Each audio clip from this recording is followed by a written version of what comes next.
It moved on low. That's fine. So we're going to take that thing up, warm as hell out there. Really warm. See, now it says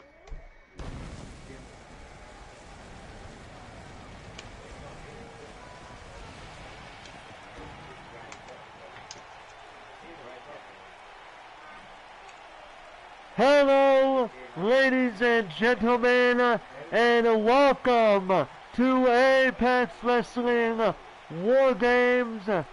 I'm Forrest Walpole, commentator for Apex Wrestling, alongside Tony Sparacio. And man, what a show we have for you guys at home here tonight. Here we go, folks! It is Apex Wrestling! That's it! It's War Games! And we're gonna start off not a War Games match, but a cell match nonetheless! We have the challengers, Arn Austin and Brandon Kay of the Horsemen, challenging Charm City Kings for the Apex Tag Team Championship. This match stems from Royal Rumble after the match ended in controversial fashion. Tonight, Lee Anderson, after at Ready to Rumble, has declared that this match will be contested inside Hell in a Cell, where this time there will be no excuses no matter who wins or who loses. All that matters is somebody is walking away as the Apex Tag Team Champions. To be honest, this stems way past this rivalry in Apex. The Horsemen and Charm City Kings are bitter rivals wherever they step. So to see them go head-to-head in a Hell in the Cell match is mouth-watering, to say the least. Oh man, dude, it's been a hell of a rivalry between these two teams, stemming all the way back to Apex. But as far as Apex goes, this has been fueling the already lit fire after what happened at Ready to Rumble. And tonight, we're going to see who's going to be walking out the Tag Team Champions. The challengers, who look to have a new set of, who seem to have a fresh coat of paint, or will it be the champions, who have proven time and time again why they are indeed the Apex Tag Team Champions. And this has been quite the rivalry. This is gonna be quite the match. I am so excited for this matchup. Same here, buddy. I'm with you right there, man. What are we waiting for? Let's get right into it!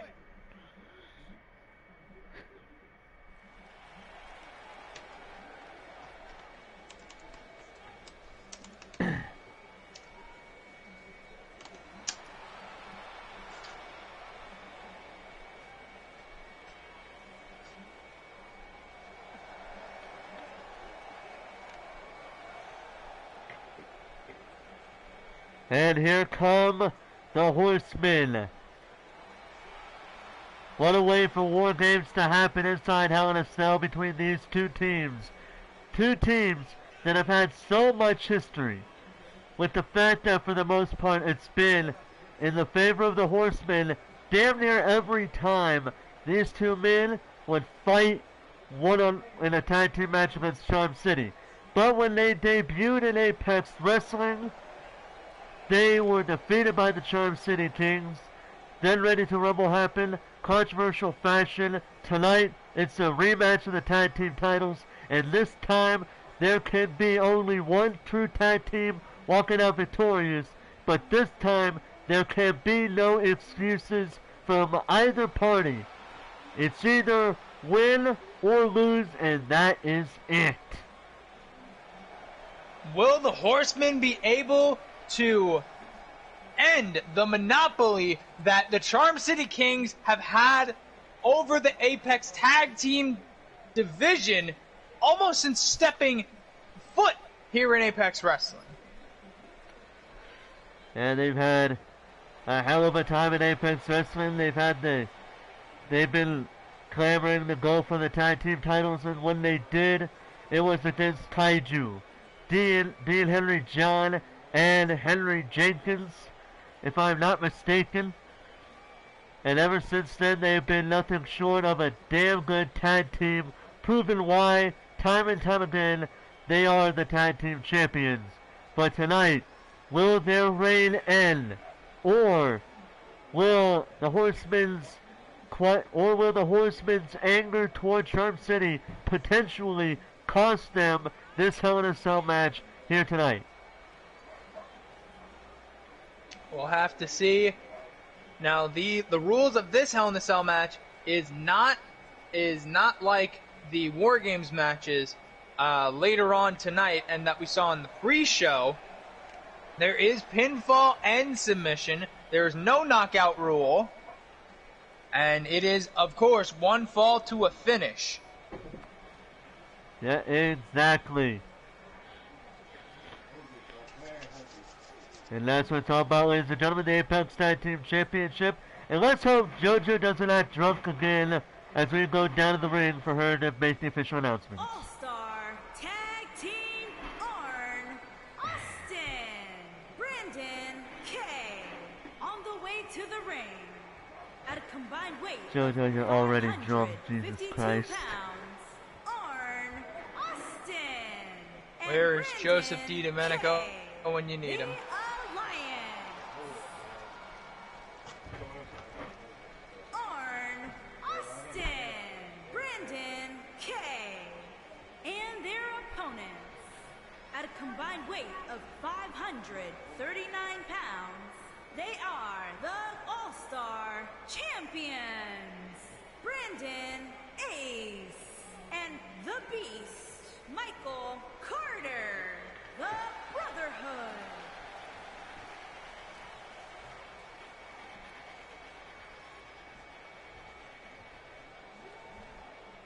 There you go, the belts being handed to the referee.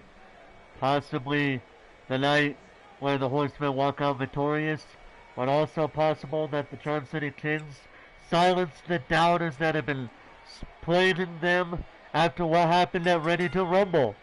And look at this! Already the big men going after the small men. Brandon K going after Brandon Ace, and Michael Carter going after Arn Austin. Well, you say small man, but Arn Austin is still around the heavyweight margin. He is quite the big fella. I've actually noticed, like I said, look at the fresh coat of paint the Horsemen have. It's looking like tonight they are meeting business in this ring. Seeing as how Arn Austin shaved off his beard and mustache, and Brandon K has actually donned some new attire actually here. Put on some pants. And right now, Brandon K going after Ace. Samoan drop from K.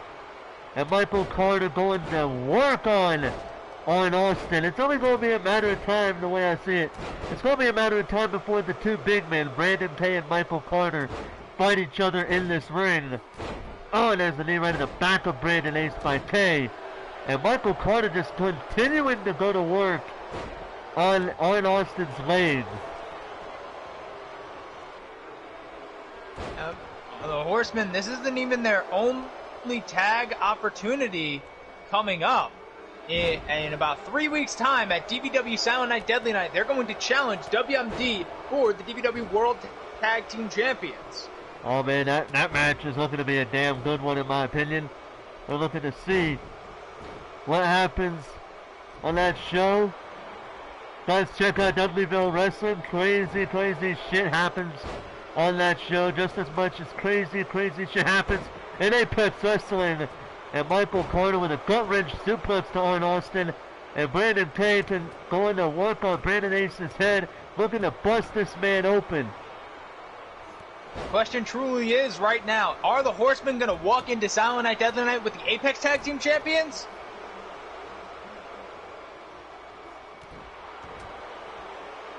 That is the big question. And And right now, both teams trying to get the advantage of the Dominator by Michael Carter. And look at a submission hold and a pinfall attempt. Brandon Ace looking to make Brandon K tap. And they do! And Brandon K just tapped! Brandon K just Oh my tapped! God! Michael Carter holding Arn Austin down as Brandon Ace putting on that last chancery submission. The Drum City Kings have just retained! Oh man.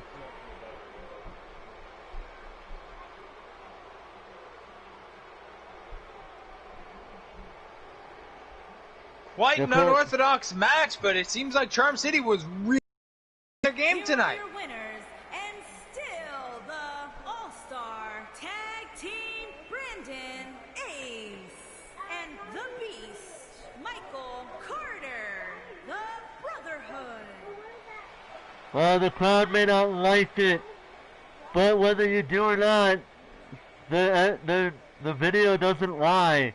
Brandon Ace and Michael Carter still the Apex Tag Team Champions in what is going to be the smartest strategy I've ever seen in a tag team match, with Michael Carter putting all of his weight on top of Arn Austin, keeping him down, while Brandon Ace had Brandon K in a submission hold, and that is what ultimately gave Charm City Kings the victory. It seems like the Horsemen cannot shake this bad luck they have in Apex Wrestling. Well, what's done is done. As short as that match is, what's done is done. But we have to move on, ladies and gentlemen. Coming up next, the Women's Championship on the line in a no count-out match. Emily Gray and Amber Young, one-on-one, in a match that has been started ever since Emily Gray made her presence felt by saying that she wants to regain the belt that she never lost. And she's been saying that up to this point. She has never lost the Apex Women's Championship belt, and she's looking to be a two-time Women's Champion here tonight. Yep, Emily Gray looking to take back the title she never lost. But she's got quite the challenge ahead of her in Amber Young. Amber Young has been on her tip-top game. Yeah, both women have been trying to make a statement at the expense of whoever their opponents are. Amber Young has had a bit more success compared to Emily Gray, but we're going to see if Emily Gray can accomplish her goal, or will Amber Young do what Rachel did a couple weeks ago and silence Emily Gray once and for all? Let's find out. Go!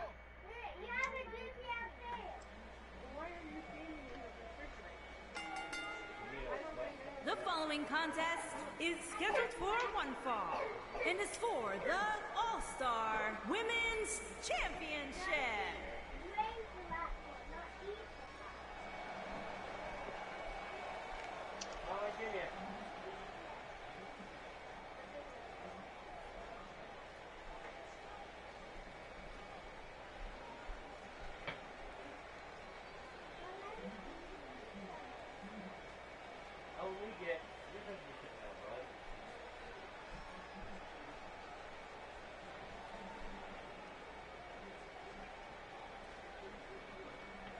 Here comes Emily Gray, perhaps one of, if not the most dominant women to be in Apex Wrestling, and her title reign as Women's Champion very well proves that very sentiment.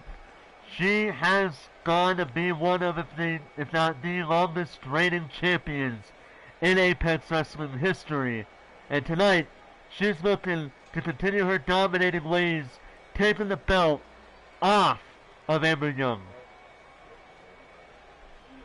Emily Gray has not had the most success as of late since her return, but if you remember her from her first run, she wasn't perfect, but when the spotlight was on brightest, Emily Gray would bring it.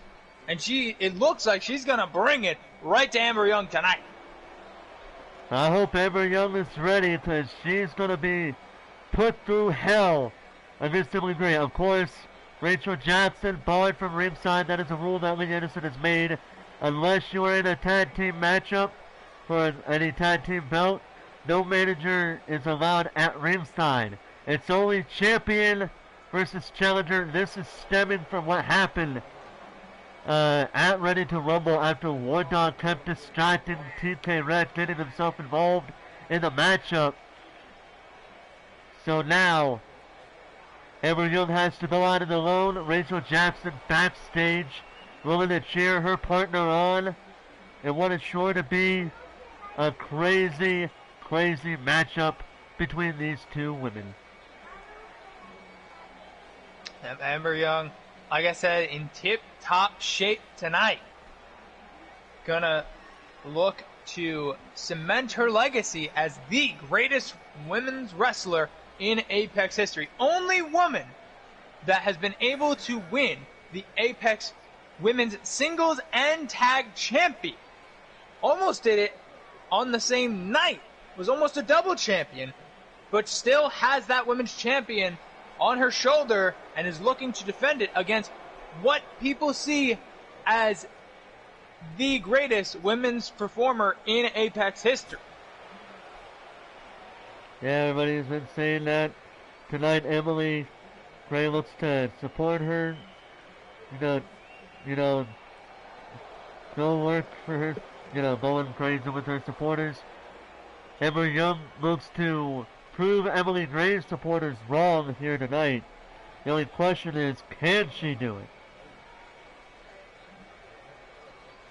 We'll have to see, but I know both women have to be thinking in the back of their mind about Maria Wolf, the matriarch, the winner of the Women's Ready to Rumble. Whoever wins this title has the matriarch at Legends. From Wrocław, Poland, the Queen. And there she is, the challenger, Emily Gray, ready to fight here tonight. The champion from Washington, D.C., she is the All-Star Women's Champion, Amber Young.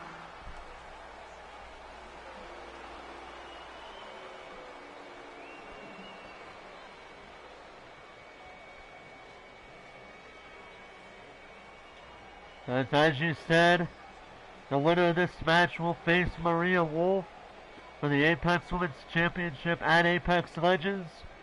But don't forget, Emily Gray and Maria Wolf did face off this past week, with Maria coming out victorious. I believe it was, if I'm not mistaken. Is truly dominant. I believe it was, yeah. But right now, Emily Gray going to work on Amber Young, not feeling too happy about that loss. And what a way it would be for her to win this matchup. Going into Apex Legends, she could try to redeem herself as Women's Champion against Maria Wolf for the Women's Championship. But she's got to go through Amber Young to do it. And that's not an easy task. Not an easy task in the slightest whatsoever.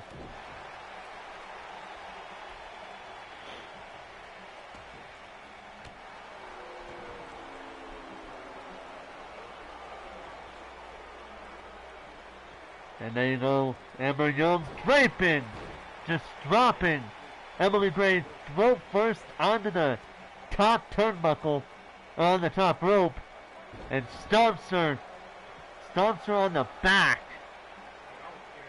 Pushing her down hard, and that's gotta hurt no matter who you are.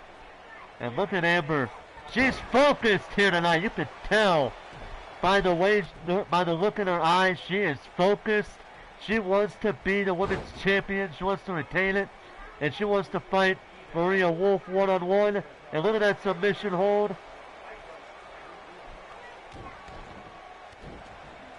And Amber, it's not a submission match, but both are submission experts. So we might actually see a tap out in this match. There's a kick from Amber Young. Going with a multitude of kicks. Oh, and a kick right in the side of the head, if not right in the face. Amber not going for the tag, or not going for the pin though. Stomping away on Emily Gray.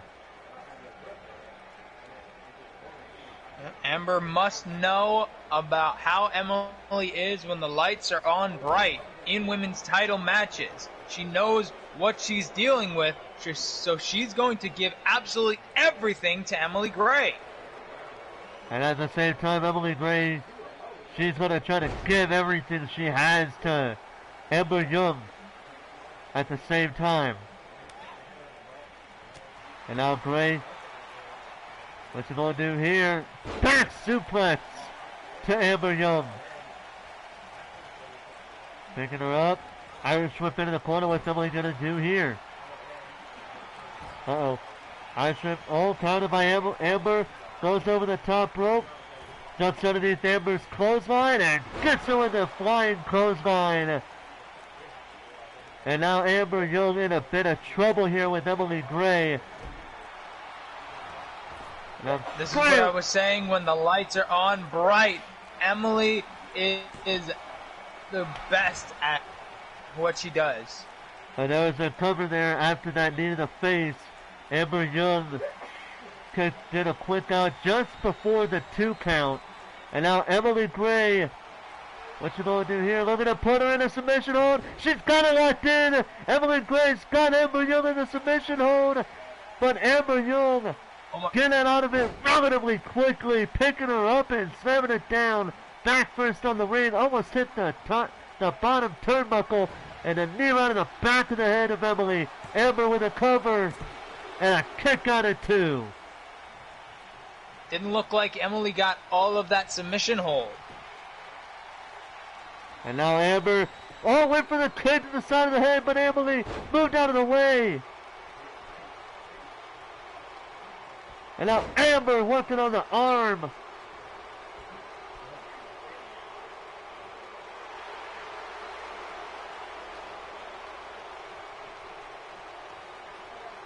She'd be going for an armbar in the future to tap Emily Gray out. She might be, but right now Emily Gray showing her strength. Oh, man. Gut-wrench sit-out powerbomb. And now what's Emily Gray going to do here? Had her on the shoulders, but Amber gets off and hits her with an inverted DDT. And now Amber measuring. Emily Gray looks to put her away. Amber has her on the shoulders. Gets her with the knee and a Kinshasa. Not going for the pin. Oh, now she's going for the pin, as I was going to say that. Cover. Will it be it? No! Kick out at 2.5. No way! Amber can't believe that Emily. Oh, now she's going for the submission hold. Going for the triangle choke. Emily's in trouble. Oh, wait a minute. Emily, though, gets out of the submission hold. Oh, my goodness. Oh, there's a kick right at the... That was either a knee or a kick right at the bridge of the nose of Emily Gray. Amber with a cover. Cocky one at that. Will it be enough, though? No. Kick out at 2 by Emily. Could have broken Emily's nose. Yeah. There's a dragon screw by Emily Gray, as she is looking to bounce back out of this matchup. And Emily Gray is pulling right on the arm of Amber Young, possibly trying to pull that arm out of its socket. These two are doing absolutely everything to each other to get this title. Yes, they have indeed, and a backbreaker by Amber Young to Emily Gray. But as I was going to say, Emily Gray did say that she was going to do whatever it took to get back the belt that she never lost. And she proved that here tonight. As Amber Young going for a comeback, countered by Emily Gray with an arm drag. And now Amber, a kick right in the chest of Amber Young. And Emily with a cover, will it be enough? And it is Emily Gray, Oh my. the new Apex Women's Champion. Oh my God. Emily showing that she is still what she was before, showing that she deserves to still be the Apex Women's Champion. Oh man, this was a back and forth fight between these two women. These two women gave everything they had, but at the end of the day, all it took was a kick from Emily Gray to Amber Young. Took the wind right out of her and got the victory. Here is your winner and new All-Star Such an impressive win Women's from Emily Champion, Gray, showing again the Queen. that she is everything she says she is, legit and the best to do it. Oh, now she's celebrating a win tonight, but already she's got to look into the future, and she will be set to defend the Apex Women's Championship against Maria Wolf in what is essentially a rematch of what happened this past week. But the stakes are going to be absolutely at their highest when Emily Gray and Maria Wolf at Apex Legends battle for the Apex Women's Champion. Yeah, man, it's been a crazy night so far for the women's division already. But we've got an even crazier match going on later on tonight, and that's for later on tonight. This is now. Coming up next, another women's division match in what is essentially group versus group, family versus family, as the Black Empire goes in a 3-on-3 War Games match against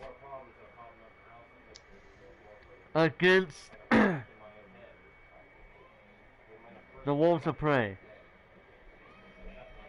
Donna, Devin, and Maria, one of the fastest rising groups in all of CAW, I would say.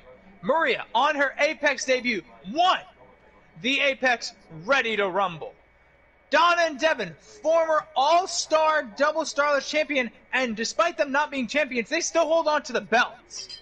Maria, in DVW, crippled Roxanne Dean with count 'em, 8 Mothwing pile drivers inside that steel cage just a few weeks back at Behind Bars. There is nothing that the Wolves of Prey won't do to gain success in CAW. And if that means going up against the 3 women that helped them get in to the CAW community, then so be it. Yeah, when you put all that together, it does seem like the Wolves of Prey are the seemingly odds-on favorite to walk out of this War Games match. It's just going to be a hell of a time here tonight, but for anybody new who's just joining us on this live broadcast, this match is being contested, but the only way to win is by submission or knockout. And we just seen earlier tonight that most of the people involved in their first War Games match was all for a submission match. They did not want to knock anybody out. They wanted to make them tap out. The only question is, when you think about it like this, which would be more embarrassing? Tapping somebody out or knocking somebody out? Which would you prefer? Which would you say? On this submission or surrender landscape, it truly is all up in the air. It depends on the athlete. Honestly, we saw a lot of submission-based wrestlers in our first War Games match and the pre-show, but as we saw with Maria at DBW Behind Bars, she is not hesitant to drop you on your head, break your neck, and knock you unconscious. Yeah, we saw that very first hand. 8 fucking pile drivers to 1 woman is so bad. I'm surprised Maria Wolf is even able to wrestle to begin with. I mean, considering the amount of damage she could do, somebody might want to put her in handcuffs before and after every match so she doesn't do the same shit to somebody else. But the most surprising thing about Maria Wolf is that she is pushing 60. She's doing all of this in her rookie year. Well, ladies and gentlemen, we've just been told the Black Empire is ready to come out, and let's see what they bring to the table against the Wolves of Prey. Let's begin.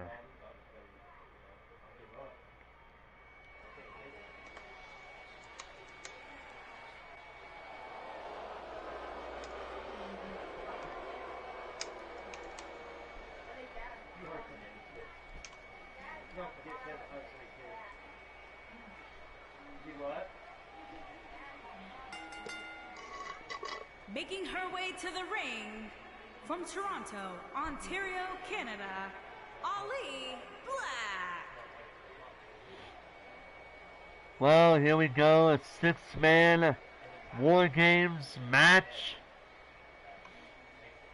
Or I should say a 6-woman War Games match. And coming out first is I believe she's calling herself the Riot Maker now. This is Aaliyah Black. And she's got her game face on. She's ready to fight here tonight. And here comes her family. First off, here comes Ariel.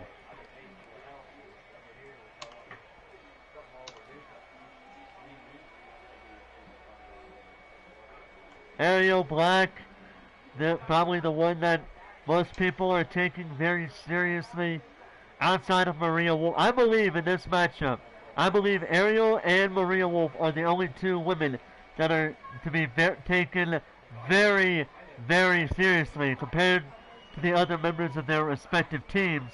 But that's not to say that the other two should not be taken very easily. I'm just saying that Ariel and Maria just look like to be the more imposing forces in their respective teams.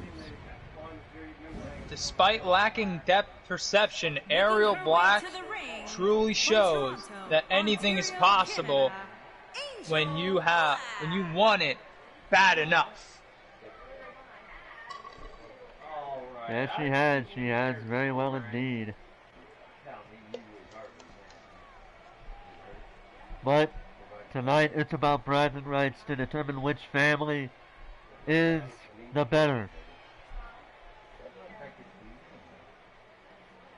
Yep, it truly is all about family supremacy right now. And this stems far back, even way back before Apex. It was Ariel, Aaliyah, and Kyrie that noticed the Wolves of Prey, Donna and Devin at the time, Maria would come later, that would notice them in the Riley Wrestling Academy and gave them such opportunities. They marketed them to high end. But eventually, once the Wolves got up on their own feet, they turned their back to the Black Empire and they showed that they are the superior faction. Oh, we got Ariel and Aaliyah out here. Here comes Kyrie. And Miss Candy Skull herself. Making her way to the ring from Toronto, Ontario, Canada, Kyrie Black.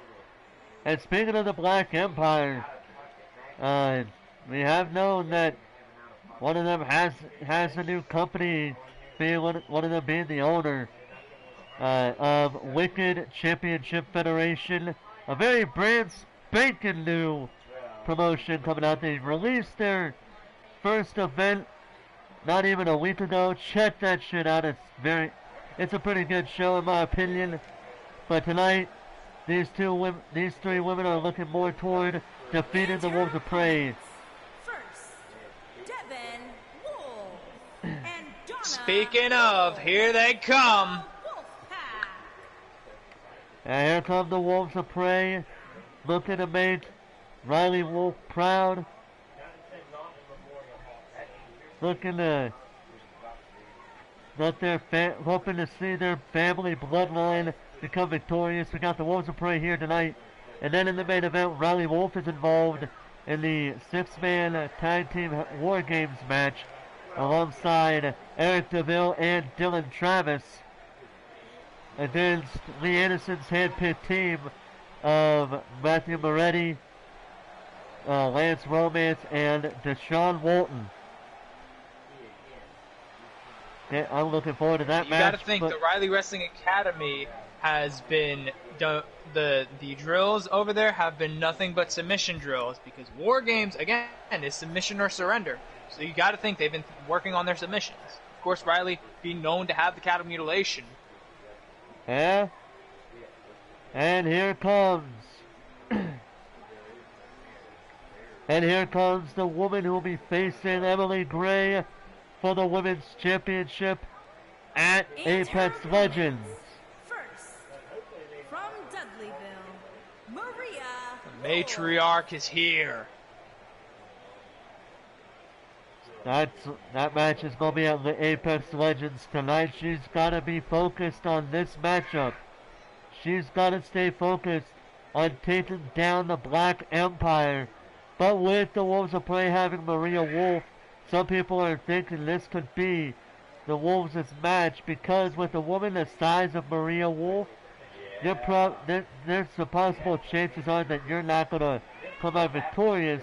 But as I've always said, size doesn't always matter.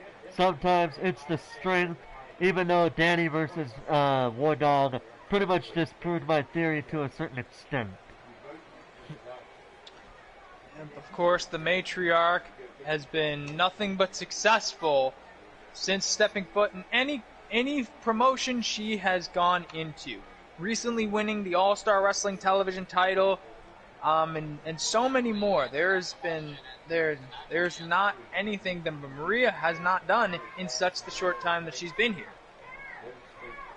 Well, Maria being a very dominant woman, only losing one match in Apex Wrestling, and that was against Ariel Black. So Maria is looking to get some payback, and look at that, she's already going after Ariel.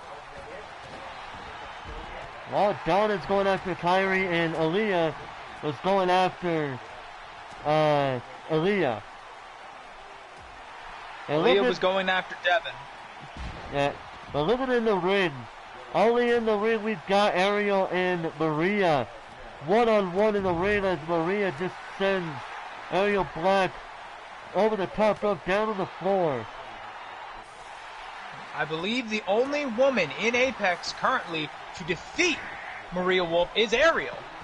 I already said that. Do you think that'll play a factor in tonight? Maybe. We're seeing the matriarch just go to town on Ariel. And Ariel trying to push that big bus back, no pun intended, to what you were saying. Oh, and a drop kick. Kyrie in the ring. And there's a drop kick by Devin. Uh-oh. Devin, the most athletically sound out of all three. And Devin, speaking of whom, going for a submission hold, but no. You got Aaliyah saving the matchup. And again, Devin going for a submission hold. Really trying to break Kyrie's spirit, it looks like. Man. Devin gets Donna's got that. Was going for that armbar too. These Wolves are not letting up on this War Games match.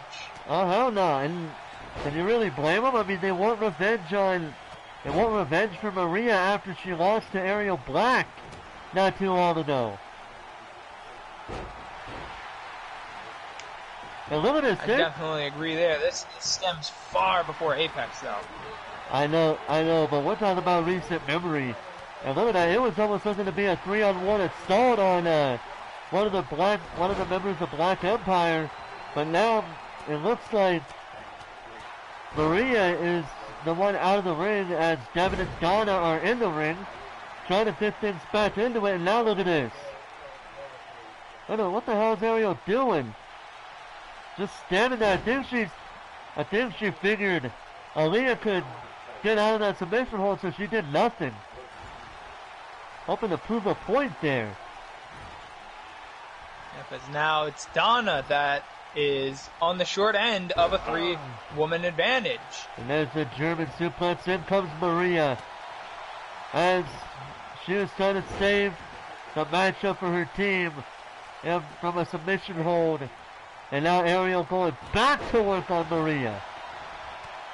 Oh, and Donna out of nowhere with a hit on Ariel Black. That move just came out of fucking nowhere. And now you never know what to expect with the Wolves. Uh-oh. Maria looking to get payback on Ariel. But Ariel gets out of the submission hold. It's 3-on-1 against Ariel at the moment. The rules have been reversed. Not even 5 minutes ago we had the Black Empire with the odds-on favorite over Donna, and now here it's Ariel in getting the disadvantage over the Wolves of Prey. This is where each team has to take advantage. Oh man.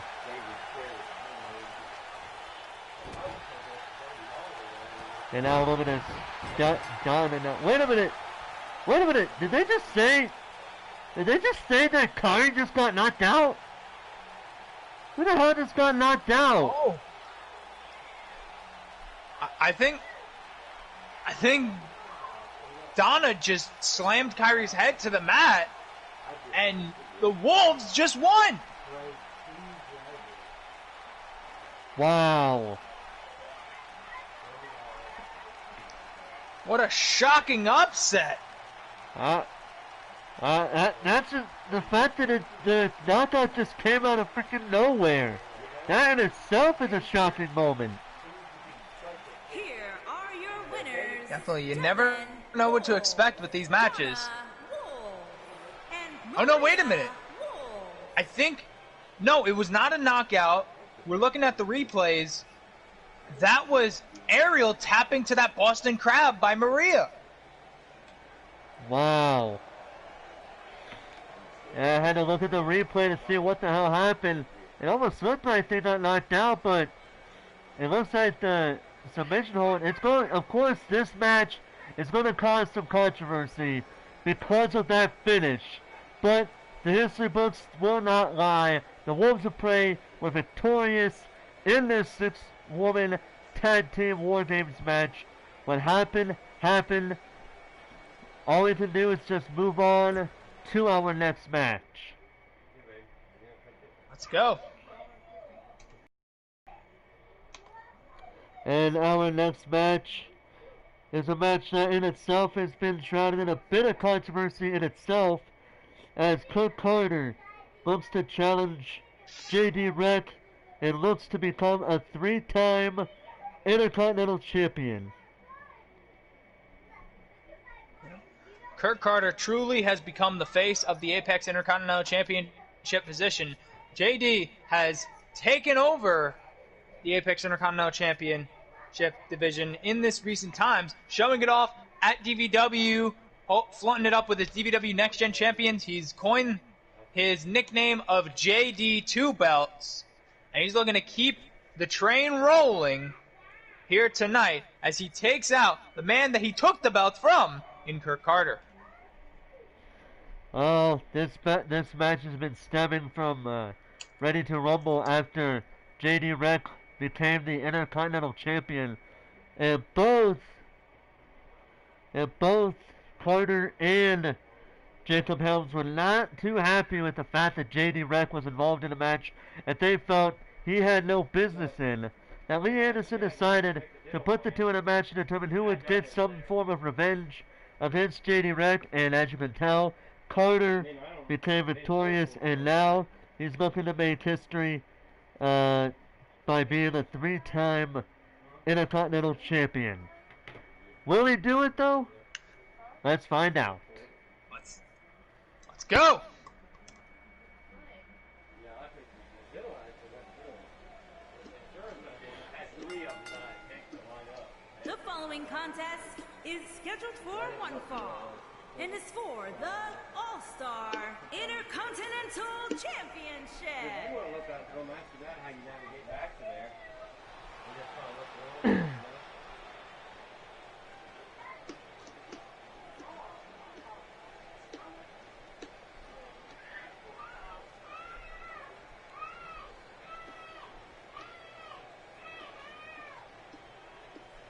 Now we are currently awaiting the arrival of the challenger, Kirk Carter. Taking a sweet ass time to get into this ring on the ramp. Could be mind games. I wouldn't doubt it. And there he is.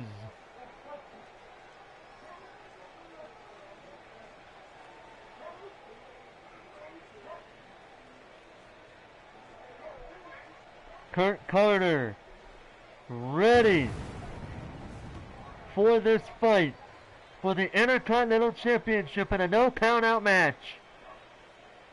A match If I that could coin the phrase tonight, Kurt Carter truly is Mr. Intercontinental, but will he be able to get back his gold tonight? I agree with that. He is Mr. Intercontinental.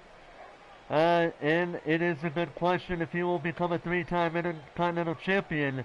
But the way I see it, even if he loses this match, he shouldn't fret, because I believe that he has worked his ass off so much in Apex that he is possibly looking, if he loses here tonight, he might be looking for going toward the Apex World Championship. Maybe. We've seen it before with former Intercontinental Champions going for the World Champion. It works sometimes, other times it doesn't. We'll see what happens with Kurt Carter here tonight as he takes on the man that took this belt from him, JD Rack. And Kurt Carter looking to get some payback against JD Rack. He is ready to fight. He is ready to bring it to JD Rack.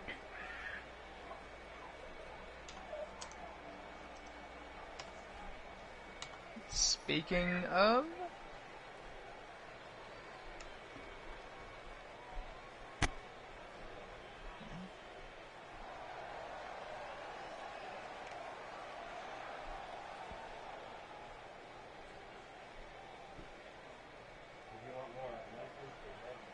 And there he is, the Apex Intercontinental Champion, JD Rack, looking to silence the critics that have said he should not be Intercontinental Champion. It should have been either Kurt Carter or Jacob Helms, and he's looking to silence both Carter and the critics after this matchup. But the big question is, seeing how good Kurt Carter is in the ring, can he do it? Can JD Rack walk out of this matchup still Intercontinental Champion? Yep, JD two belts himself, looking to keep the train rolling tonight as he looks to retain his Intercontinental Champion. You know, he's not just looking at this match. Soon enough, he's gonna have to go up against, I believe, we don't know, but at DVW Future Shock, he will be defending his DVW Next Gen champion. Well, it's still up in the air who he's going to face. He has already defeated such people as Extreme Ortiz and Leon Young. Introducing the challenger. He's been successful. From Los Angeles, California, weighing in at 206 pounds, Kirk Carter.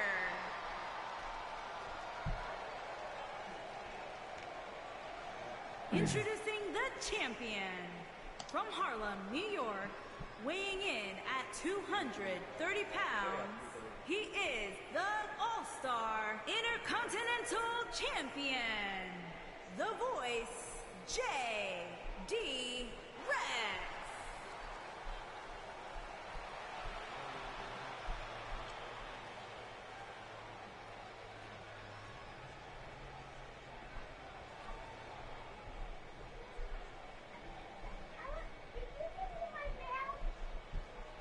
And that's what it's all about, ladies and gentlemen. The Intercontinental Championship between these two men. Kurt Carter, the challenger. JD Reck, the champion. One-on-one, no count-out match. The match is now underway. The bell is rung. And JD Reck going to work already with a suplex on Kurt Carter. JD Reck has been on his game these past few months. I honestly believe after what's been going on, JD Reck might actually be on the same level as Kurt Carter. As Carter with a quick cover on JD after hitting with a good hitting move. But a quick out at one by JD Reck. And I'm honestly not surprised by it because these two men have proven to be a very, what's the word I'm looking for? Some of the best in durable. Apex. Yes. Some of the best, very durable wrestlers in this promotion. Knee right in the face of JD Reck by Kurt Carter. Kurt Carter recently celebrating the birth of his daughter, I believe. So, congratulations to him. We'll see if he can go home and show his newborn baby as the Apex Intercontinental Champion. I agree. That would be a hell of a thing to go back home to. Not only going back home to your baby girl, to your baby child, but also coming back home with the Intercontinental Championship around your waist. I swear to God, it would be a celebration happening at the Carter house if Kurt Carter wins here tonight. Oh, but JD, very determined tonight. We've seen a new side of JD emerging in DBW, and we're seeing it at full range right here tonight on War Games against Kurt Carter. JD, of course, the first cousin of former Apex World Champion TK Rack. Again, TK's whereabouts we don't know at the moment, but his cousin has been dominating the Intercontinental Championship. It's almost like he's just been away from the ring just to let JD Reck, I almost said DJ, JD Reck get some of that spotlight that he used to have. Yep, where TK has went away, JD has flourished. I agree with that. JD Reck with a cover. Will it be enough? No, kick out of two. JD Reck wondering how Kurt Carter kicked out. And I can tell you why. It's because JD did not do enough damage. Like I said, both men are very durable. You got to do a lot of damage to get them down for the count. We'll see if JD can do enough to retain his Intercontinental Championship tonight. And now JD going for an electric chair drop, but Carter punching away at the side of his head, forcing JD to let go. And now a straight jacket suplex from Kurt Carter. And Kurt Carter taunting JD Reck, goes for a nice move, goes for a clothesline, and now face buster right on the ring. And from this camera angle, it looks like JD Reck has just been busted open. Oh my God. Oh man, that's not a good thing. That's not really something you want to get involved in, is to get busted open this much into the bout. It's been such a high stakes competition. You can't afford any weakness with your opponent in the ring. And now JD measuring Kurt Carter, needs him right in the face, looks to end his night very early, cover, and it's over just like that. JD continues his dominance as JD Two Belts, as he has beaten the former champion once again.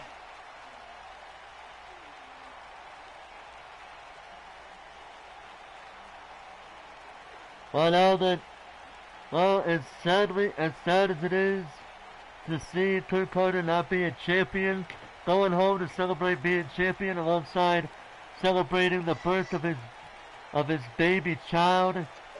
You gotta give Carter credit, he did try his best, but seeing how Carter was unable to succeed here, I'm honestly wondering if Jacob Helms is looking to pick up the pieces and try to get his shot at JD Rex. Here is your We'll have to winner, wait and see on that. still Right now, it is All-Star JD's moment. Intercontinental Champion, the voice, JD Rex. And JD 2 belts, that hashtag is still going strong after a successful title retention here tonight at War Games. And defending that title as only JD can by just breaking the spirit and breaking the hearts of anybody that wanted him to drop one of his 2 belts. It might not happen tonight, but there's still hope for the fans that are hoping to see it happen. There's still hope when he defends the DBW Next Gen Championship. Until that night, he is still JD 2 belts.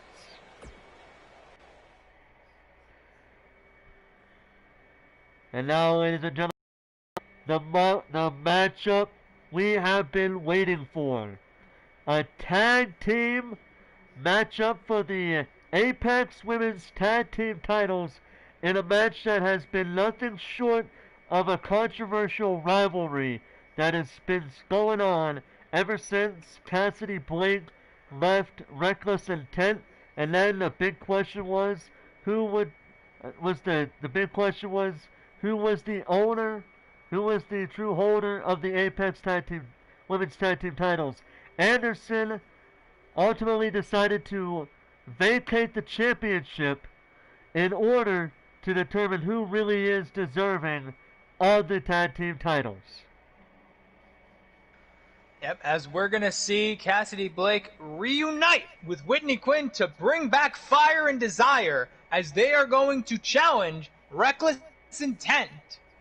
As I believe both Cassidy Blake and Alexia Hagen might still have the belts. I'm not sure about that, but at the end of the night, it's either going to be Fire and Desire or Reckless Intent.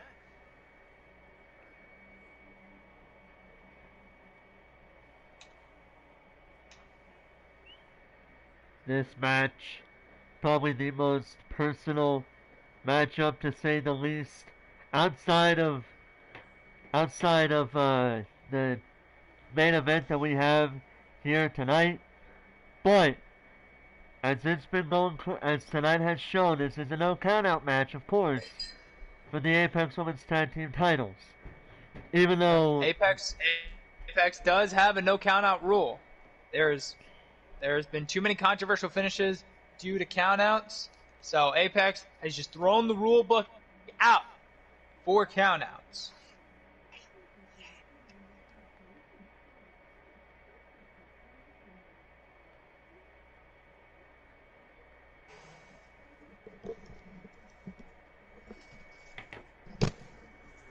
And now, ladies and gentlemen, without further ado, let's begin.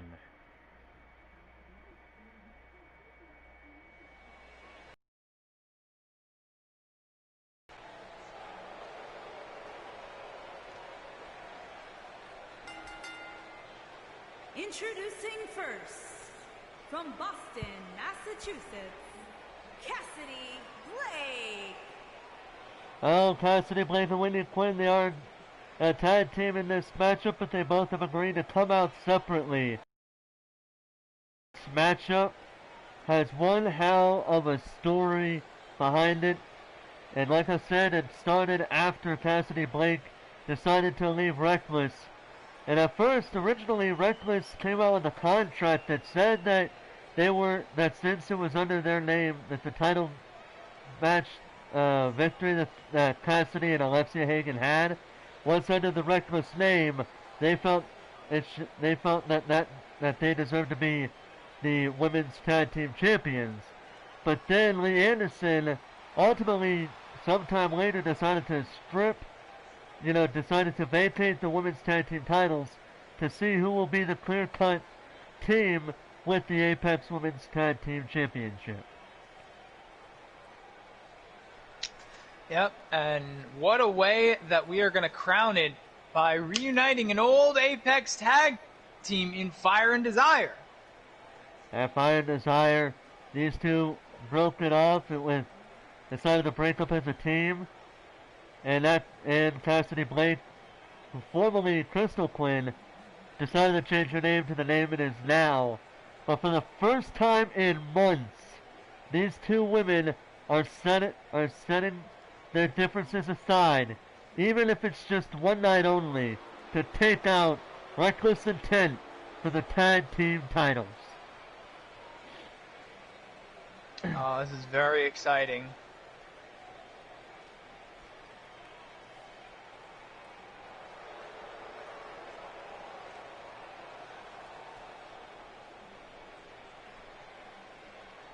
And here they are, And Reckless their opponents, Intent. the Phantom, Alexia Hagen, and Sophia Diamond Ricci, the family. Let's put it to you this way, Reckless Intent were definitely not happy when Lee Anderson decided to decided to vacate the women's tag team titles.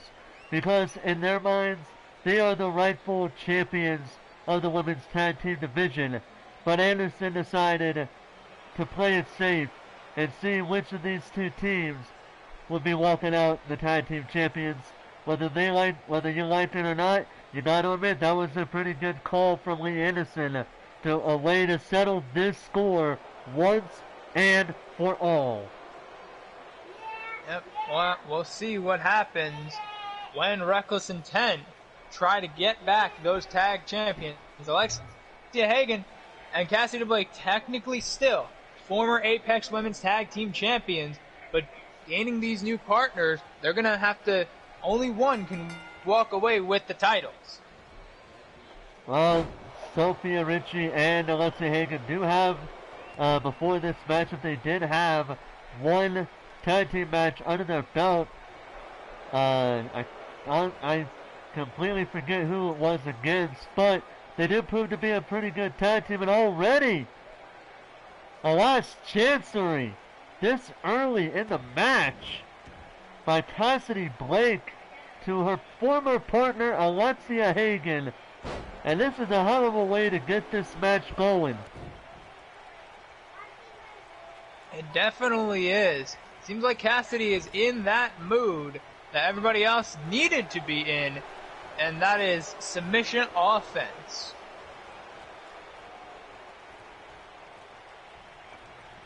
Cassidy Blake going in the ropes. Alexia Hagen gets countered. Cassidy Irish whipping Alexia into her corner. Looks to tag in Whitney Quinn. She does, and already the recently returning Whitney Quinn gets some action as we see a clothesline spear combo from Fire and Desire. Oh, nice. Surprising that they have been able, that they decided to split up, because they are such a good tag team. Yeah, they're proving it here tonight. But sometimes when you become a tag team, when you feel like you've accomplished something, you probably feel like let's go and see what our careers would be like single-handedly. I mean, we've seen that with Fallen Kingdom, and look what they're at right now. All three men have had pretty good amount of success as singles wrestlers, as Whitney Quinn is going submission after submission against Alexia Hagen, trying to go for that quick victory over Reckless Intent. They're really wearing down Alexia Hagen right now.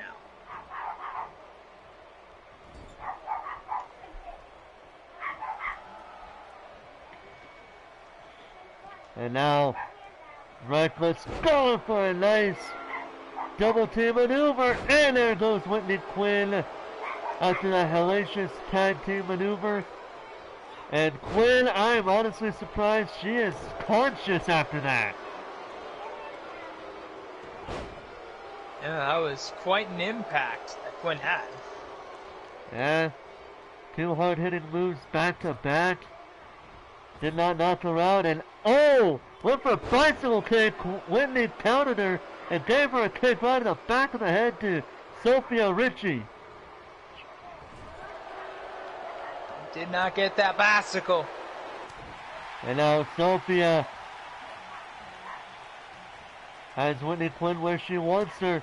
Quinn, though, elbowing Sophia Richie. And now Sophia in a bit of trouble after Whitney Quinn with that combo. As I like to say on DVW, these two women are going tit for tat right now. And Whitney Quinn showing the disrespect to Sophia Richie, wiping off dirt in her direction.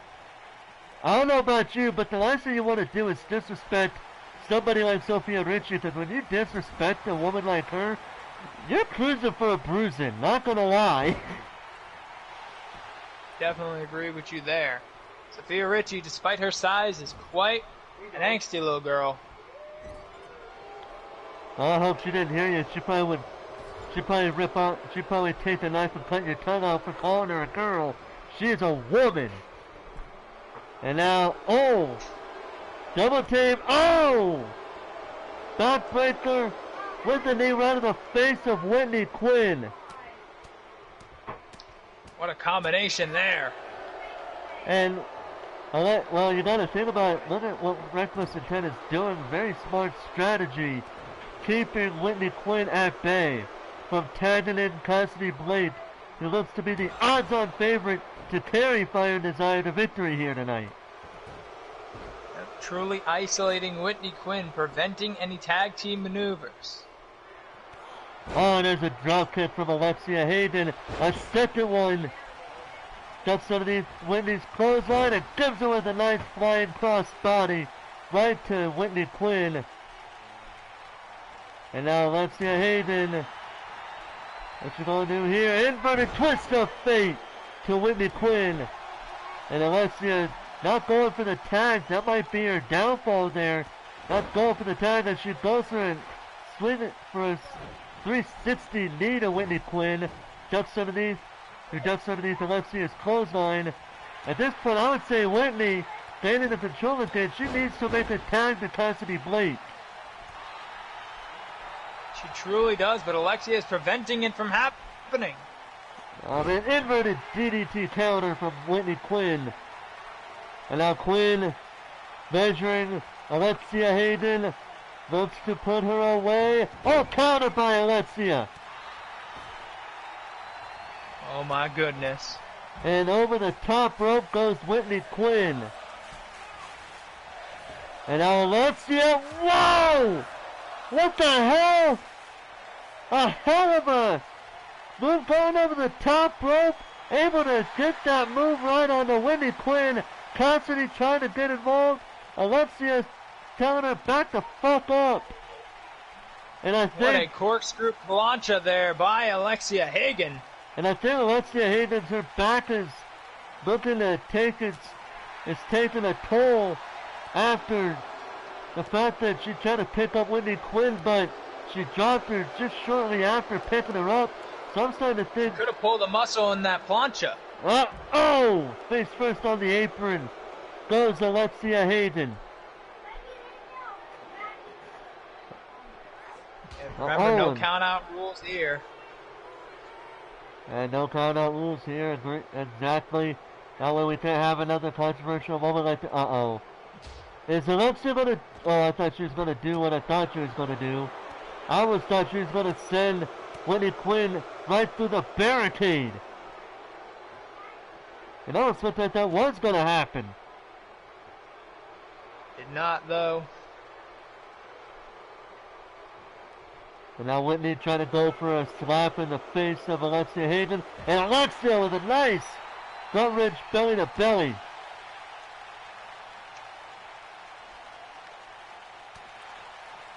And now Alexia Hayden clubbing blows to Whitney Quinn. These two women want to beat the hell out of each other. On a full Nelson suplex to Alexia Hayden from Whitney Quinn. Whitney gets her leg These two are drops. killing each other on the outside. And there it is, another 180 knee strike. Super kick to Whitney Quinn. But I don't think Alexia Hayden got all of it, but she did get all of that belly to belly into a gut wrench though. My Lord. And now Hayden, attitude adjustment. Rolls her over, back on her shoulders. Looks to do it again. Another attitude adjustment to Whitney Quinn. All on the floor as well.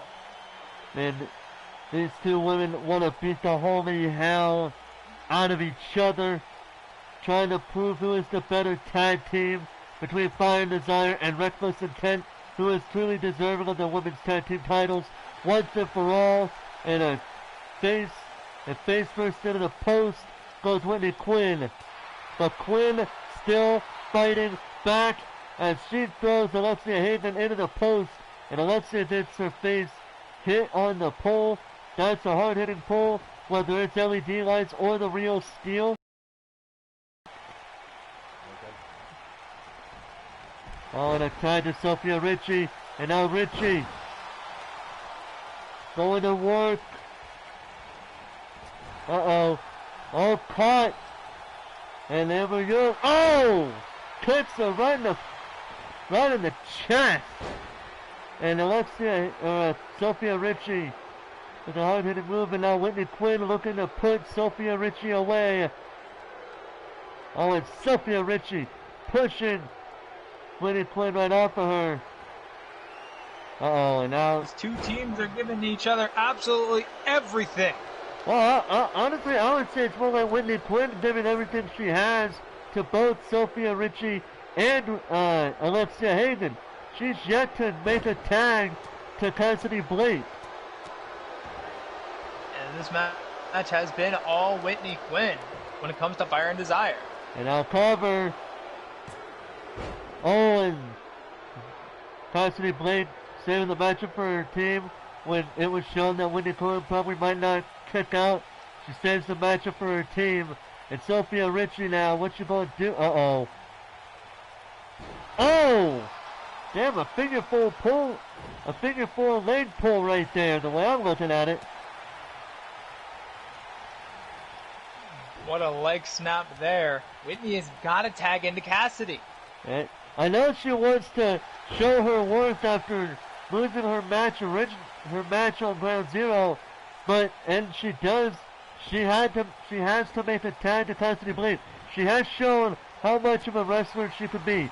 She's shown that she's still got it, but Cassidy Blake is indeed the freshest woman in this match, only getting the first 3 to 5 minutes of the matchup before tagging in Whitney, and then up until now, it was been Whitney the whole match. And it truly has been Whitney this entire match. So Cassidy has no excuses if she loses this match.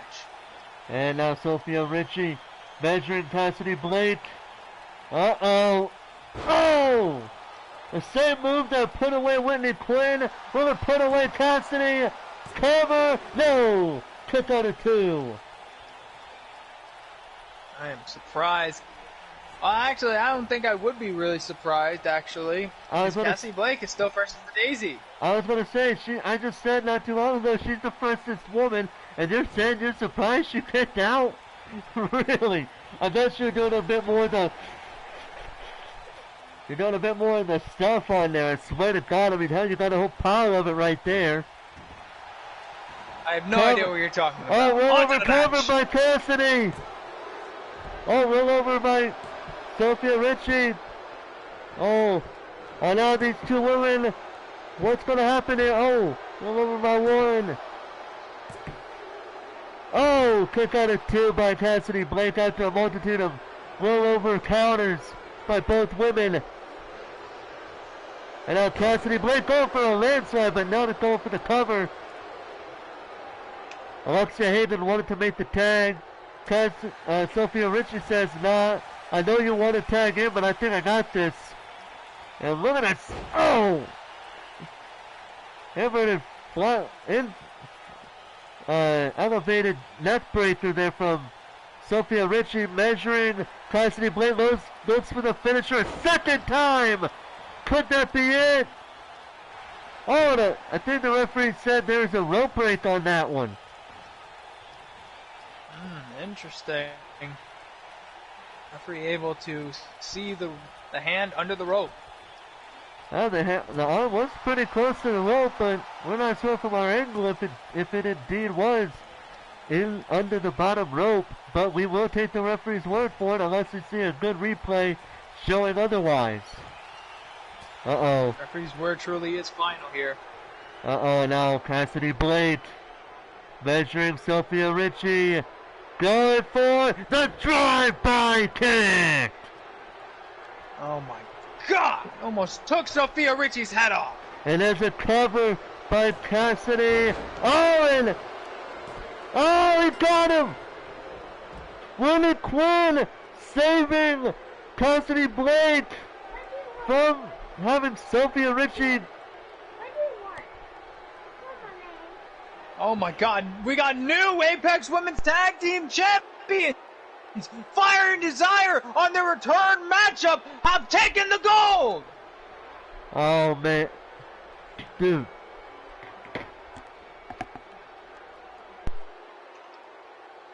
Oh my God, what a match here we saw!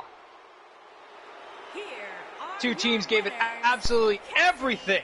But at the end, it was kind of a smart strategy for Whitney to wear both women down for the fresher Cassidy to come in, take all that punishment, and win the gold.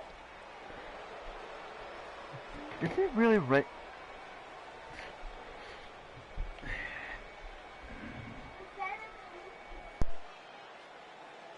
I have no idea where the women's tag team champions are, but the winners of the match are Fire and Desire.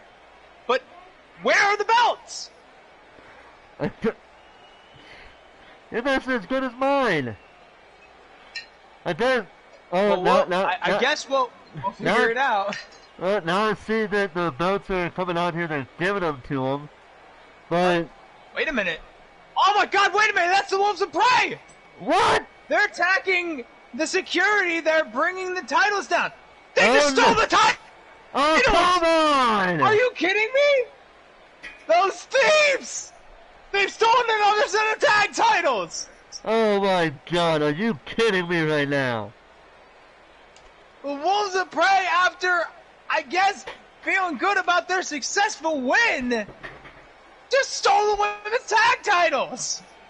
Oh no! Oh, you gotta be kidding me! Oh man! And one thing's for sure. What Fire and Desire chasing them down as we speak. They are going after the Wolves of Prey, going after the tag team titles. We'll keep an update on what's going on there, but coming up next, ladies and gentlemen, it is time for the co-main event as Malcolm Black challenges Austin Collins for the World Championship. And not just in any match. This is a submissions match.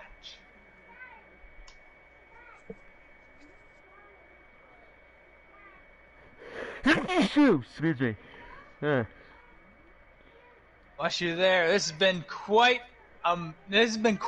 a night for Apex Wrestling. We've seen titles retained, titles won. We've seen new champions. We've seen war in these war games, and we've seen titles even be stolen. There truly isn't anything off the table here in Apex Wrestling. Oh, it's gonna be a hell of a fight. As from what I've heard, the Wolves of Prey are still in the arena, and Fire and Desire are still hunting them down for the belts. But we got bigger fish to fry outside of that. It is time. Malcolm Black is ready. We're ready. The fucking crowd is going ape shit over this goddamn. Let's begin. Let's go!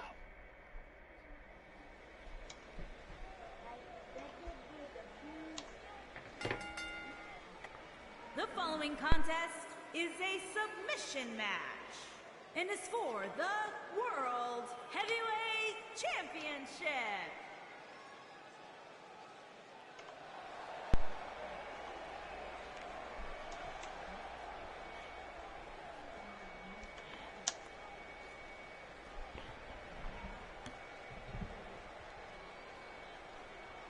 And here he comes, ladies and gentlemen, the challenger, the odds-on favorite to win this matchup, Malcolm Black.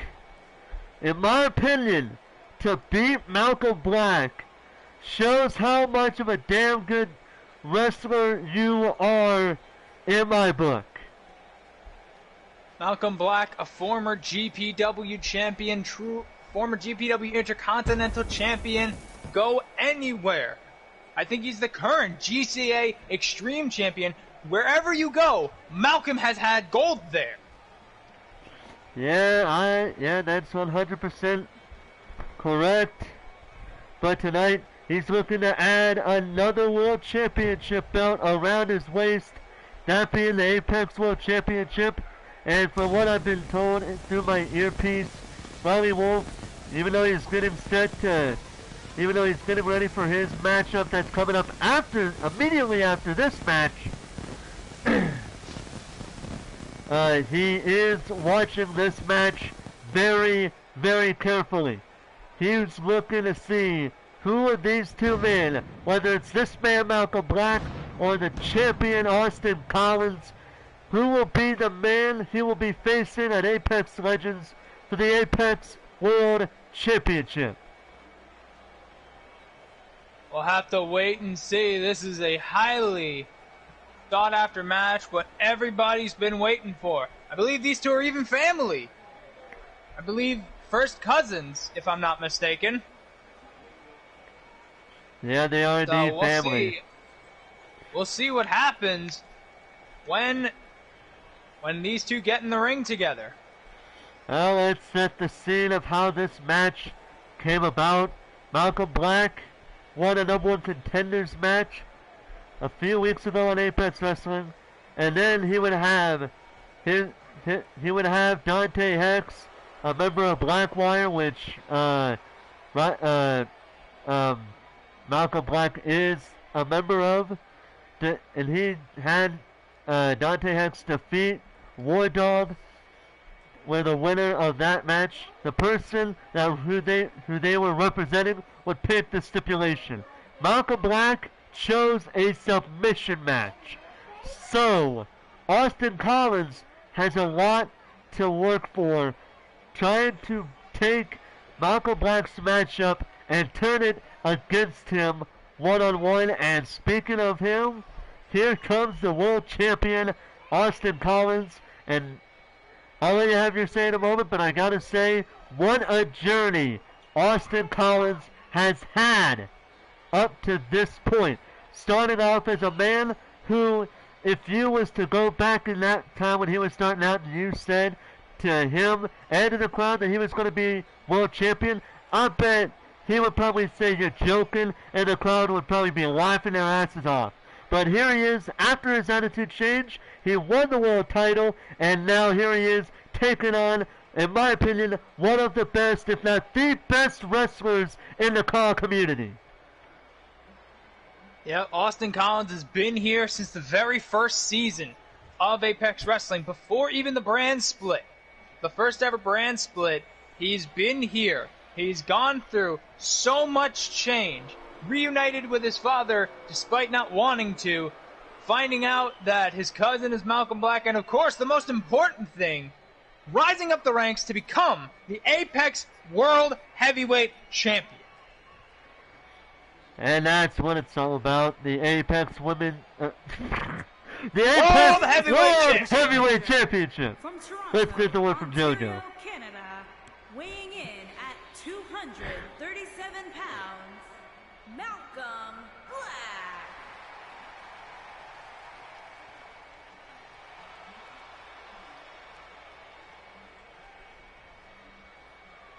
Introducing the champion from New York, New York, weighing in at 237 120 pounds, he is the World Heavyweight Champion, Austin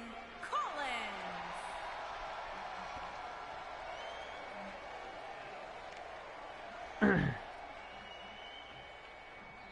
Austin Collins now looking at that belt, the very belt that he worked so hard to win, and he worked so hard to retain. And this is Austin's moment tonight. This proves that he truly is the face of Apex Wrestling if he is able to defeat Malcolm Black tonight. But knowing Malcolm Black, he is, as much as these two may be family, they are not going to take it easy on the other. They want the same thing. They both want to be world champion. And in all honesty, I think they both want to kick the crap out of Riley Wolf. Yep, they both have to realize that come the next pay-per-view, Apex Legends, the season finale of Apex Wrestling, Riley Wolf is going to be challenging one of these two men for the Apex World Champion. But seeing how this is a submission match, it's really up in the air to see who's going to win. Even though because he picked it, many people are thinking that Malcolm Black is going to be walking out the winner of this matchup. But sometimes, even when somebody picks a matchup, sometimes they don't win the match. Sometimes they lose. Yep. Malcolm does have the advantage, I would say, with the Rings of Saturn. I don't know if he calls that anything specific. But yeah, that Rings of Saturn, when he locks that on, it's usually a night for that person. And there's a nice neck breaker from Austin Collins to Malcolm Black. Austin looking like he's working on the head, possibly the back of Malcolm Black. And Black with a counter on Collins. Oh, and there's a knee to the chest of Collins. Malcolm Black in control of this fight. 2 knees to the chest and an STO. Or a leg sweep, my apologies there. But still some moves that you don't, that are just so painful to feel. Maybe not to look at, but to feel it does hurt. Yep. I mean, I don't know what experience you're speaking from, but yes, a Russian leg sweep can really mess up your back muscles. It can really mess up the spine, you know? Yeah. And right now, Malcolm with a counter on Austin. Staring down at his family member. Going for a single leg Boston Crab. The first submission hold of the match, and Austin gets out of it. I think what Austin needs to worry about the most is that shot of Divinity drop kick and the Malcolm roll. Though it is not a pinfall match, those moves are very devastating. Oh, yeah. I wholeheartedly agree with that. And now Austin has Malcolm on his shoulders. Go to sleep. Good night, Cinderella, but there is no pinfalls in this matchup. Uh-oh. And now Collins. Oh, man. Oh! Oh, man. Oh, my God. Look at how Austin has Malcolm Black in that submission hold. That is a painful way to be bending your opponent backward. Really stretching him back with that. Oh, look at Austin. I think that's kind of a surfboard dragon sleeper. Hey, look at that. Austin Collins. What's he doing on the corner? Oh! Malcolm Black pushing his cousin off the top rope. Black on the count. Oh! Hit a very, very nice shooting star press off the top rope. Something you don't expect from Malcolm Black every day. Not at all. 2 sit-out power bombs. Both one-handed. And now going for the camel clutch. But Austin not tapping out to this one as he trips up Malcolm Black. And now Austin staying in it for the long haul. And Austin with a go-to-sleep soccer kick right in the head of Malcolm Black. Puts all his weight on the leg of Malcolm Black's leg. Measures Black. Goes for the knee. And he gets him right to the side of the head. Austin staring down at his cousin.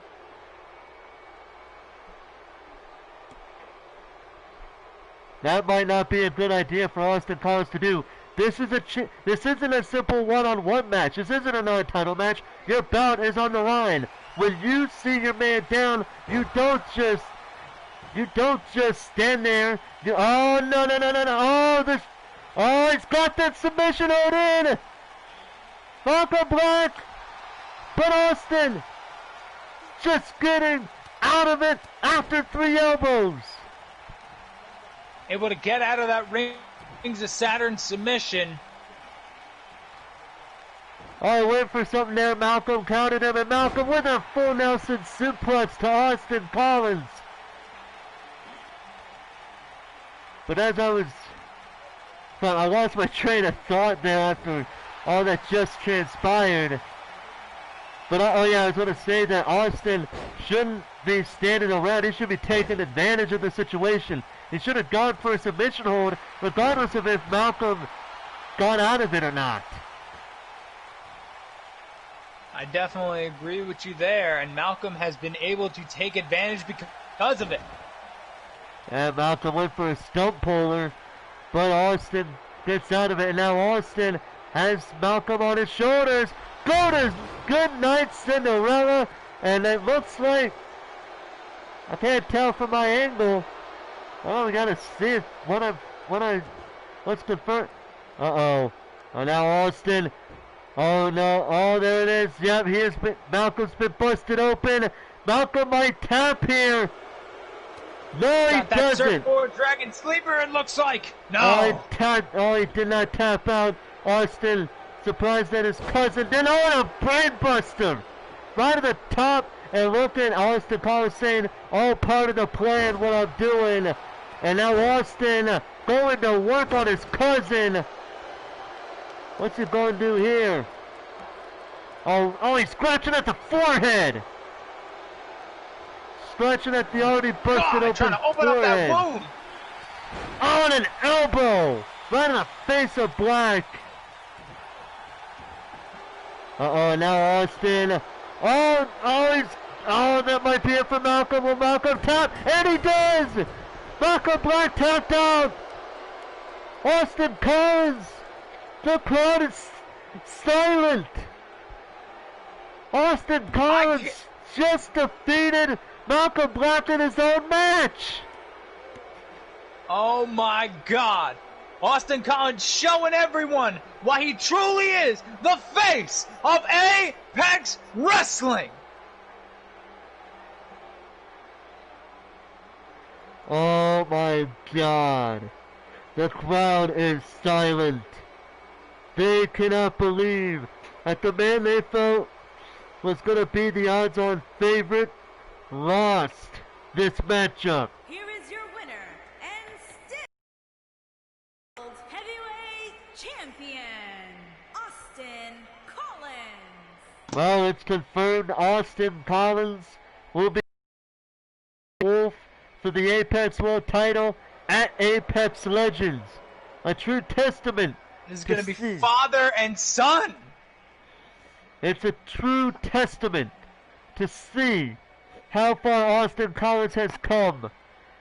Hell, as far as Riley Wolf has come, since how they both have started off with a slow build up to where they've gotten to where they've gotten now. So at Apex Legends, we'll see whether it'll be Austin Collins or Riley Wolf ending the season as world champion at Apex Legends. In order for Austin to move forward into the future as Apex World Champion, he has to take on his past, his own father, who has tried to destroy the very company that he has become the face of. And speaking of Riley Wolf, it is time for your main event and the final War Games match. Oh my god, he's filling water up all the thing. Get out now. Turn it off. Get off the sink. Get out in front of me. And now, ladies and gentlemen, the moment everybody has been waiting for. The sixth. Here we go, folks. It is the 3-on-3 War Games matchup where all that matters are submissions or knockouts. Oh my god. This is gonna be good. War Games. Riley Wolf's faction, Control. A faction that has been made solely to destroy Apex Wrestling, going up against three men that live, breathe, sleep, and eat Apex Wrestling.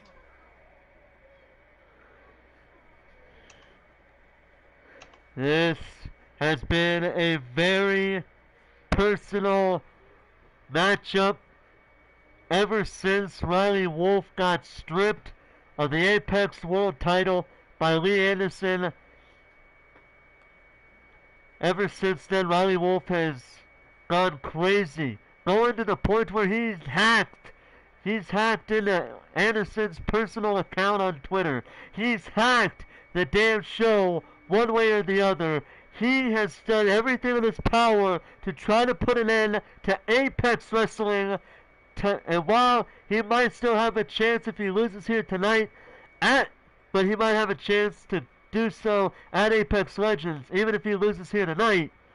But the big question is, will Team Apex make Anderson proud? We'll have to wait and see. Riley has brought some of the best outside of Apex. We have Eric DeVille, has never stepped foot in Apex before becoming a part of Riley Wolf's Control faction, and a former Apex World Champion in Dylan Travis. We still don't know how Riley was able to convince Dylan Travis to be a part of Control. Well, when he was confronted by Lee Anderson backstage, after it was shown that Dylan Travis was the last-minute member of Control, even if it's just one night only, he is still feeling angry toward. He's just decided, I did it because I wanted to. He had no reason, he just felt like doing it. And now we got these two teams ready to duke it out inside the War Games submission knockout only matchup. Let's get it going. This is the main event of the evening, and it starts right now.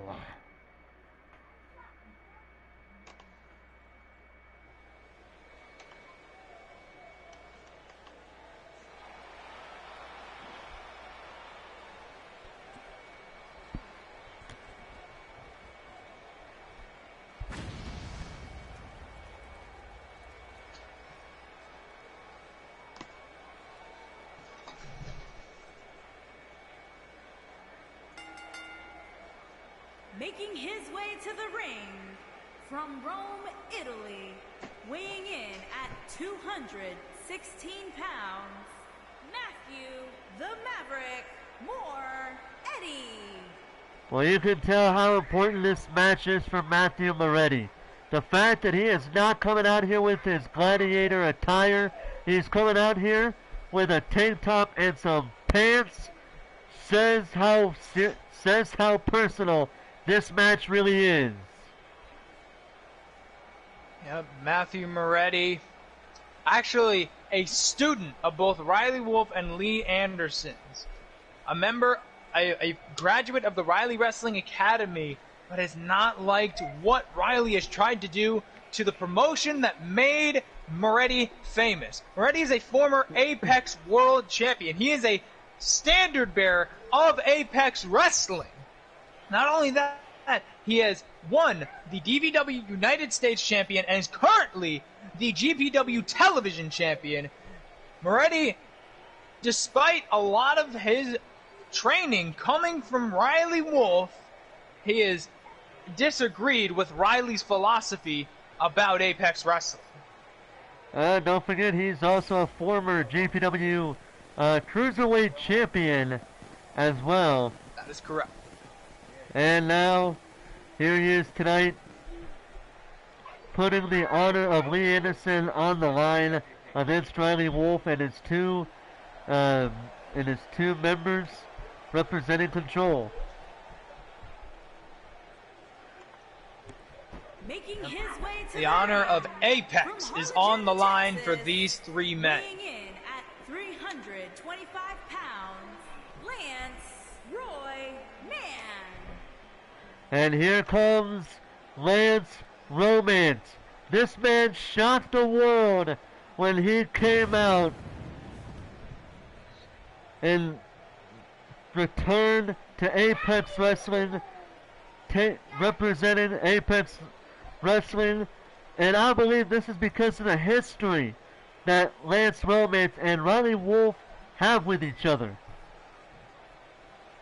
Yep, not the first time Lance and Riley have been put in this structure.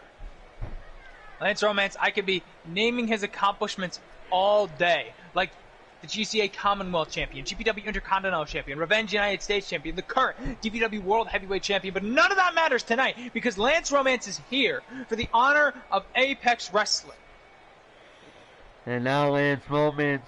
The one thing I've noticed about the two men that Lee Anderson has picked is the fact that he has, one way or another, been in a rivalry with both men. He hasn't been in a rivalry with Matthew Moretti, but he has been in a rivalry with Lance Romance and a more personal one with Deshaun Walton. But again, this is not about rivalries. This is about a team of wrestlers that Lee Anderson has decided to put his differences aside and have these two men go alongside Matthew Moretti to become victorious in this matchup.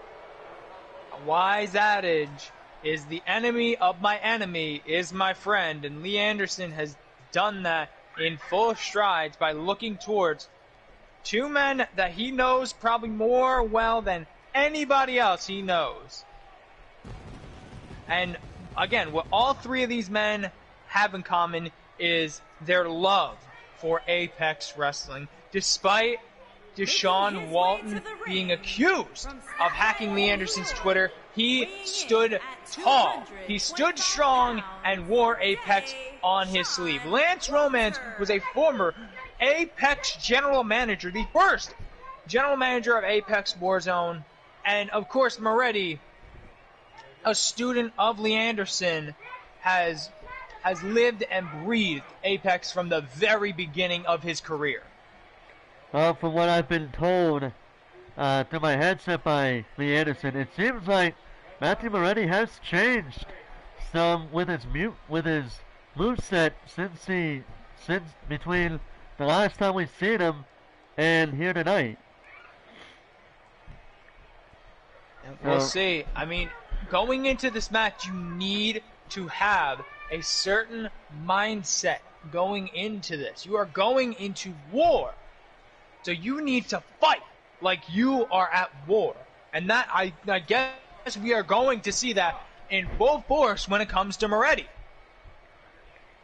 Well, I gotta tell you, if you take Control outside the picture, you gotta give Team Apex some good credit here. Picked up having some pretty good wrestlers representing the company here. That's not a bash toward Control, because they have some good wrestlers representing them as well. They also have former world champions.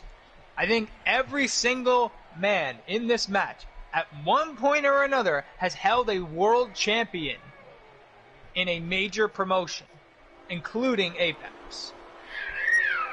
Now, ladies and gentlemen, we've got Team Apex in the ring. We are currently awaiting the arrival of Control. Whether it's all three or one by one. We'll see. And his opponents. I believe coming out first is the ringleader of Control, the man responsible for all of the turmoil in Apex Wrestling. You could call him the final boss of Apex Wrestling. That is Riley Wolf. And Riley has made it clear he has been trying to make Anderson's life a living hell. Thus far he has been unsuccessful, but will he be so here tonight? Will he finally get something before he faces off against Austin Collins at Apex Legends? Especially because he has such an insane set of partners here tonight.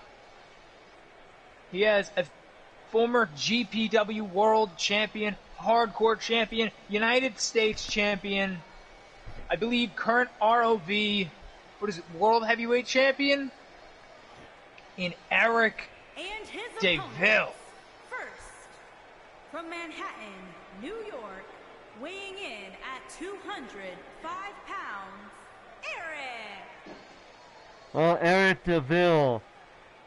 A shocker to see him being a part of Control.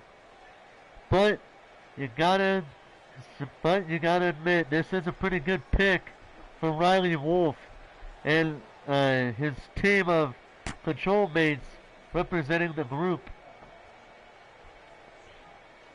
Yep. I mean, it was such a shocker seeing him unmask at Ready to Rumble.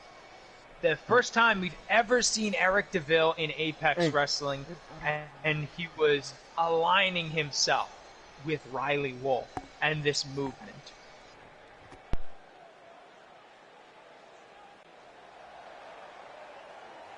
It's going to be interesting to see what happens when Riley Wolf, Eric DeVille, and this man, a former Apex World Champion, Dylan Travis, all three men try to take down the establishment, take From down Osaka, Japan, Apex weighing in Wrestling. At 241 pounds, Dylan Travis.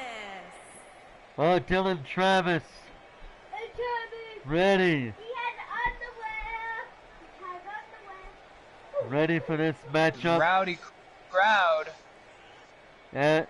Honestly, out of all of the people to represent Control, this has got to be the most shocking one here.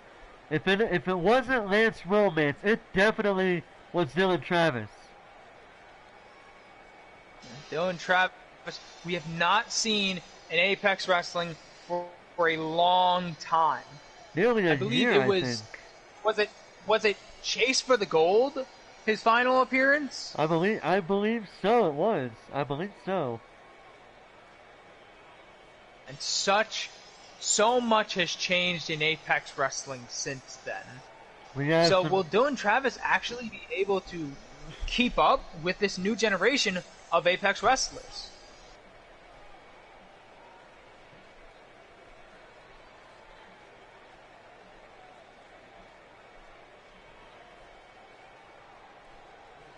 And now Dylan Travis staring intently at the camera as the crowd going a bit crazy. The bell is low, and here we go. We got Deshaun Warren and Eric DeVille going at each other. We got Matthew Moretti and Riley Wolf going at each other. And we got Dylan Travis and Lance Romance going at each other. Of course, Lance wants some revenge after Dylan Travis beating him on Ground Zero, was it, right? Yeah, it was the final show before War Games that Dylan Travis picked up a pretty good upset victory over Lance Romance. Yep, that was Riley Wolf going after a man he taught wrestling basics to, taught wrestling psychology to. Oh, look at this, A man Moretti. that he helped bring into the business. And now Moretti and Travis going at it. While Lance is going after Eric DeVille. And now look at this. It's going to be a 2-on-3 as, well, actually it's going back to a 2-on-2. Riley was going out of the ring. Now he's back in as Riley goes back to work on Matthew Moretti. And a DDT from Deshaun Walton to Dylan Travis. As two of the members of Control are not really able to keep up with this Team Apex. Oh, hell no. They haven't been able to do that since the opening matchup. And look at Matthew Moretti. Submission hold on Riley Wolf already. Trying to make this match go quickly. O'Reilly, he did slap his hand down, but he did not tap out. The referee's saying Riley Wolf did not tap out whatsoever. Oh, and Dylan Travis with that boot out of fucking nowhere to Deshaun Walton. And Riley completely missing his mark, whoever he was going for. And Riley Wolf back out of the ring. It's a bit hard to wrestle with a mask on, especially when you have not done it regularly. And now Eric DeVille going right to work on Matthew Moretti. It looks like it's a 2-on-1 with Dylan and Eric against Matthew Moretti. And Moretti looks like he's holding his own. Spider kick right to Eric DeVille and a wicked clothesline from Dylan Travis. Travis now going for a submission hold. Armbar. Oh my God, will Moretti tap? And Lance saving the matchup. Oh And my goodness. a spine buster from Dylan to Moretti. And Eric with a knee right in the face of Lance Romance. Riley Wolf biting this time. Deshaun Walton back up in the ring. Looking to do something here. Oh, he's going after Dylan Travis. Whoa. Nice move there from Walton. Uh-oh, wait a minute. Riley Wolf now. Counter mutilation on Walton. Oh my God. Tap. No, he doesn't. Walton getting out of the hold, and now it's 3-on-1 with Walton against the whole team of Control. Taking down Deshaun Walton. Surprised that Walton was able to get out of that counter mutilation. Riley, the master of the counter mutilation. Yeah, sometimes you can be the master, but sometimes you're going to have to experience a man getting out of the hold. And a nice body slam from Walton as an insecurity kick from Eric DeVille right to the back of Walton's head. And now Moretti and DeVille going at it in the ring. While Walton does a bad suplex to Riley Wolf. And now look at this 3-on-1 on Eric DeVille. Oh my God. Remember, this match can only end by knockout or submission. There are no pinfalls here.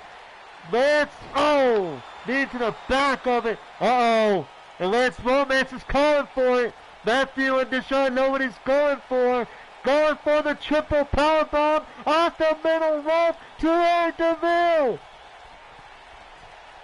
Oh my God! God! No! That might be it might be! No, it isn't! Oh my God! The bell is not rung! The referee has said Eric DeVille is not knocked out! They do not surrender! There is no rest for the wicked! Oh my God, this match going hella crazy already. Matthew going to work on Eric DeVille. Walton, definite silence to Riley Wolf out of nowhere. And now look at, what the hell? Whoa, what the hell? Matthew Moretti walking on air doing that. Holy shit. And now Dylan Travis has Matthew Moretti. Riley Wolf in the ring as well. Matthew counters him, kicks him at the leg, clotheslines him, and now, Moretti elbows Riley Wolf in the face. And a shot right in the face there. And it went on a gladiator slam by Matthew Moretti, but the referee, because Riley Wolf just got up, the referee is not going to say he got knocked out. And look at it, it all comes down to this. Oh my God, what a clothesline. Everybody is down except for Riley and Matthew. Oh my God, this is a blood rivalry between these two men. In comes Eric DeVille. In comes Deshaun Walton. And now Eric, what's he going to do? Gut-wrench sit-out powerbomb. Uh-oh. Eric went for a submission hold. Lance and Deshaun Walton getting him off of him. And now Deshaun Walton cuts him with an enziguri to the side of the head. Travis has got to get up. He's in the ring. Yeah, he just got up now as you said that. Elbow to Deshaun Walton. Oh, and a kick right to the knee of Dylan Travis by Moretti. And now, oh, what a suplex there from Eric DeVille. And Dylan Travis gets sent down on his back, almost on his neck. And now it's Eric DeVille taking on Deshaun and Moretti.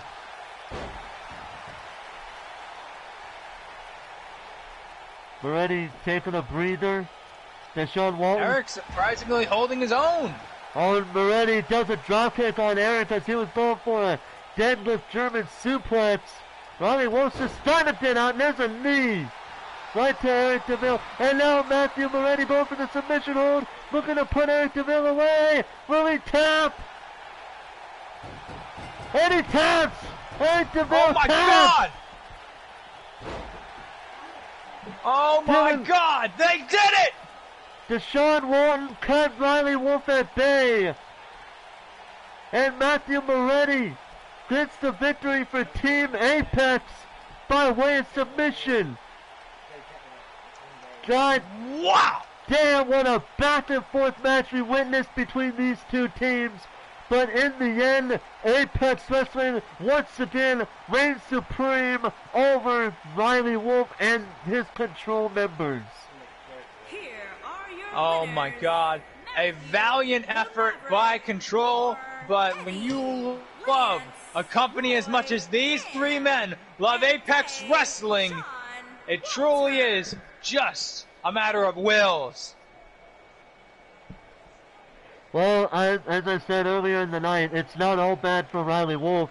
He could still celebrate the fact that he's still got his Apex Legends title shot against Austin Collins to look forward to, but I bet you he's not going to take this loss very lightly, regardless of that fact.